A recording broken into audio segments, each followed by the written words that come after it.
Welcome to Discovering. The stream that you see behind me looked a whole lot different just a few months ago. Tonight we take an inside look at this restoration project with Trout Unlimited from beginning to end. We've reconnected about 7.5 miles of upstream high-quality habitat. And we take an ATV camping trip to a couple state parks in the Western UP. So sit back and relax. It's Monday night and it's time for Upper Michigan's very own Discovering. The secret streams that flow beneath the cliffs of colored stone. Forests thick and healthy with birch and pine and oak. Surrounded by the greatest lakes this world has ever known. The black bear's awesome presence as he roams the hills and fields. Call of the timber wolf, the loon's lonesome trill, the eagle soaring high above, the trout lies deep and still. These are what I treasure, the only way I measure feelings that I have for this fine land. There is so much to discover when you're a long-time lover of northern Michigan.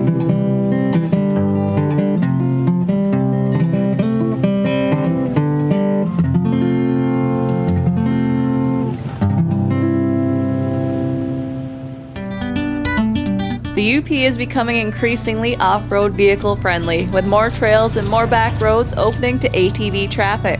In the Western UP, a lot of this is thanks to the Michigan Trails and Recreation Alliance of Land and the Environment, commonly known as MI-TRALE. Get your hands on a MI-TRALE map book, and in the back they have various ATV trip ideas. One is the park-to-park ride from Twin Lakes State Park to Baraga State Park in the Western UP, both ORV friendly. We've had ORV access for our campers for quite a few years now. It's really added to the recreational opportunities that we offer for our campers, and it's become a very popular activity. So I invited some friends to join me for a weekend of riding and camping. A mini vacation right here in the 906. We live in the Bruce Crossing area, so instead of trailering up to Twin Lakes, we rode from home, adding on to the adventure. Our plan? Camp one night at each park. We loaded up our side-by-sides with everything we needed for a couple nights of camping and started our journey on a sunny Friday afternoon. We rode east on the SB route, the old railroad trail that runs along M28. Our first stop was the old trestle above Agate Falls, a must-stop anytime you cross it, even if you live only 5 miles away. So we didn't have to pack a bunch of food. We decided to dine along the ride and help out the local establishments. Friday's lunch stop was Hoppy's Bar in Kenton, home of the Sloppy Hoppy, which my friends had. I was the oddball and ate chicken. Chicken, no mushrooms, no fun. You're lucky you got a smiley face. After a quick detour for a gas stop in Sidna, we were back on the trail to Twin Lakes.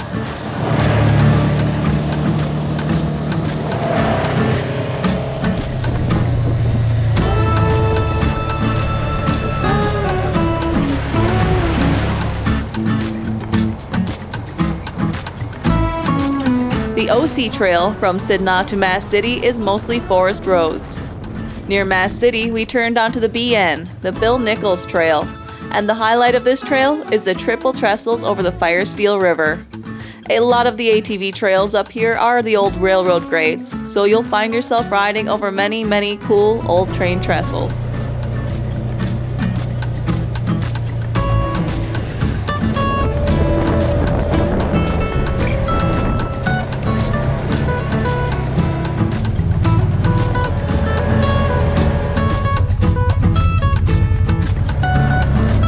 Once we got into Twin Lakes, it was a quick stop at Krupp's to grab pasties for dinner. We arrived at the Twin Lakes State Park campground in early evening.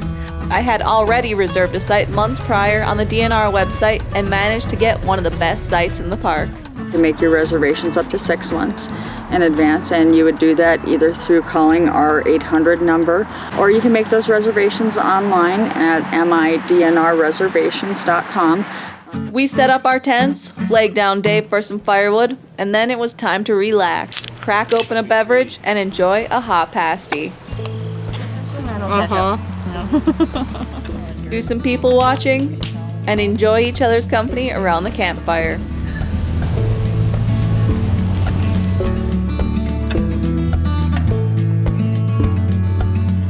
The forecast called for scattered storms all weekend, so it was no surprise when the skies turned dark and we could hear rumbling to our south.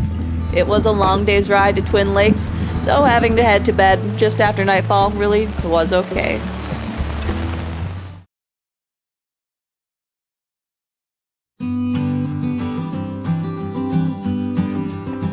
Day 2 of our ATV camping adventure started like every morning should start. Fresh air and coffee.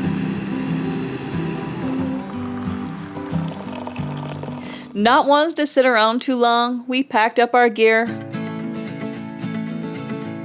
made another gas stop at Krupp's, and we were on the trail again to Baraga. The DH Trail is an 18-mile park-to-park connector route of country roads in Baraga County.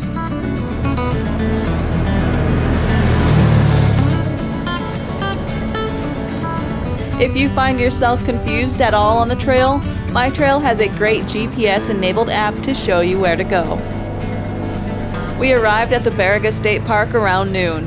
Our site was empty, so we were able to check in early and set up our tents before the rain. At least we thought it was going to rain. We really lucked out on the weather. We somehow skirted the storms that weekend and only had that little rainstorm the first night.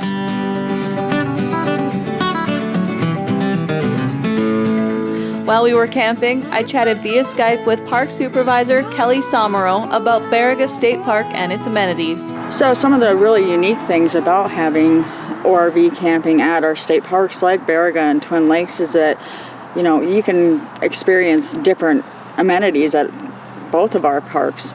So Baraga State Park is one of the oldest parks in the Upper Peninsula, and we were very fortunate last year to have an upgrade to our amenities in the park. We had a $1.2 million upgrade that upgraded our electrical and gave us some full hookup campsites and also upgraded our lift station. We also offer Wi-Fi. We have 2 modern restroom and shower buildings, a full service sanitation station, and we also have a day use area in the park.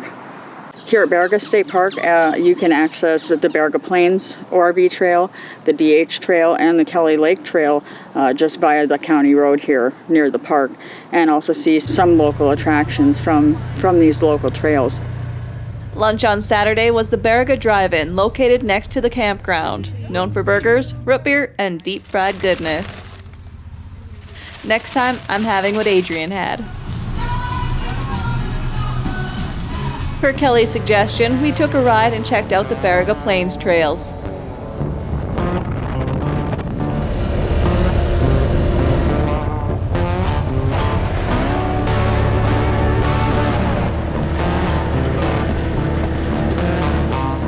Our ATVs are over the 50-inch limit, so we couldn't get on the north and south loops. That will have to be a story for another day. Back at the campsite, it was time for a little more R&R. Some cornhole, bean bags, whatever you prefer to call it. Red team lost all 3 games. Woo! And then back to the campsite for some more R&R. We had thoughts on visiting some of the local attractions like the Bishop Baraga or a long ride up to Mount Arvon, but the campfire was calling our names. Dinner was a UP State Park camping must. Ballworth's hot dogs. And dessert, of course, s'mores. Stuff, right? Maybe we'll just do one marshmallow. It's hard to stray from the traditional camping staples when they're so easy and so delicious.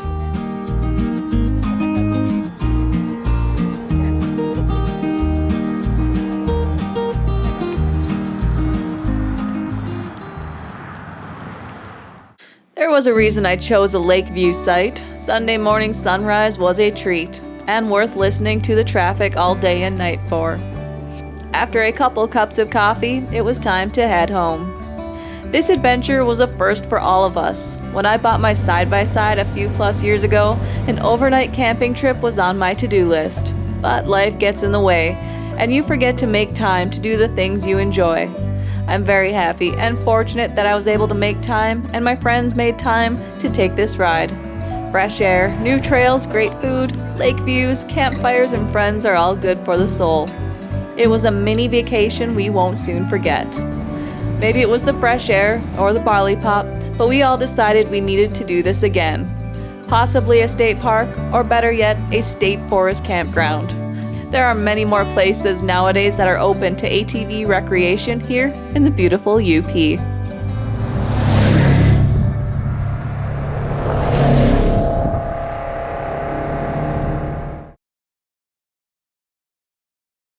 Whether you call it a creek or a creek, the UP is full of them, large and small, and many of them are good trout streams. But when these streams cross a road, old structures put in place like small culverts can become a barrier for fish and other aquatic organisms to pass through. Earlier this summer, Trout Unlimited did the stream restoration that you see behind me on the Trout Creek, and this is my home area, so I got to see the process from beginning to end, and it was quite fascinating. So we're at Trout Creek at Calderwood Road today. This is a joint partnership project between the U.S. Forest Service, Ottawa National Forest, Trout Unlimited, the Ontonagon County Road Commission, and our contractor, Snow Country Contracting, to complete a restoration for brook trout. One of the primary focus areas of Trout Unlimited is to identify problematic road stream crossings for potential restoration opportunities and ultimately restore the health of cold water streams throughout the state of Michigan. My name is Sarah Topp. I work for Trout Unlimited as the Upper Peninsula Stream Restoration Manager. So I manage our projects across the entire Upper Peninsula. We do have a headquarters. It's in Arlington, Virginia, but most of our staff work remotely, and we've got 12 full-time staff now in the Great Lakes region, so between Michigan and Wisconsin. And I am one of two working in the Upper Peninsula. This is one of our prioritized sites with the Ottawa National Forest. We partner closely with the U.S. Forest Service, and this site has been a priority for them for a number of years now, and finally we're in the implementation phase. We're doing an aquatic organism passage restoration project, so we're replacing undersized culverts that are perched, and they are a barrier for specifically brook trout and other aquatic organisms to pass to quality upstream habitat. There's currently a plunge pool on the downstream side of the undersized culvert, so that's because the velocity of the stream is moving through those too fast, creating what we call a plunge pool. So it's moving sediment and making a big ponding, essentially, downstream of the culverts. So not only will this restore the stream inside the channel, but it will also restore the banks that are currently oversized in a plunge pool. We electrofished this in last August, and we found a decent number of various healthy sizes of brook trout and other fish species as well. More downstream than we found upstream, and that is because it was a passage barrier at the time, but now that will be, they'll have access to more upstream habitat after this project. We put this project out for bid, and we got a couple companies that put in proposals for us, and we ended up choosing Snow Country Contracting. We've had successful projects with them in the past, both in Michigan and Wisconsin. Our Trout Unlimited and U.S. Forest Service partners are really happy with their work, so that's who's doing both of these projects with us on site today. Right now, the construction crew is driving sheet piling. They're getting the diversion channel set up, so they'll be diverting the water that's currently flowing through the undersized culverts through the new channel that they're building. And that'll be temporary while they are replacing it with the larger sized culvert, and then they'll, of course, restore the water back through the new structure. That is a large culvert, but necessary to properly reconnect the trout stream, making it as natural as possible with a stream bed built inside. It's 14 feet wide by 9.5 feet tall and 68 feet long, so quite literally you could drive a truck through it.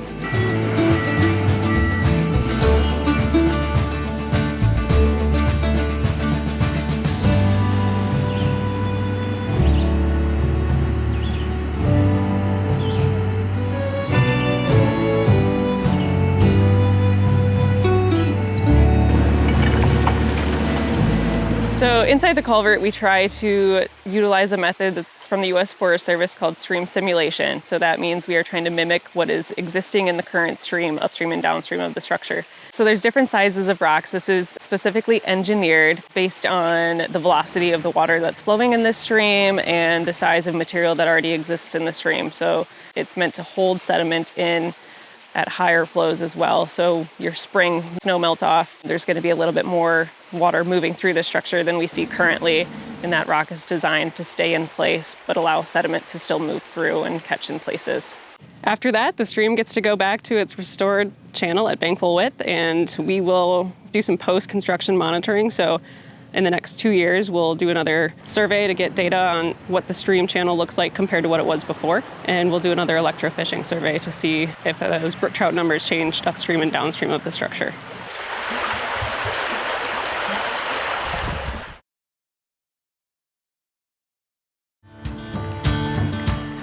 Our contractor was thinking this would be about a week long or less.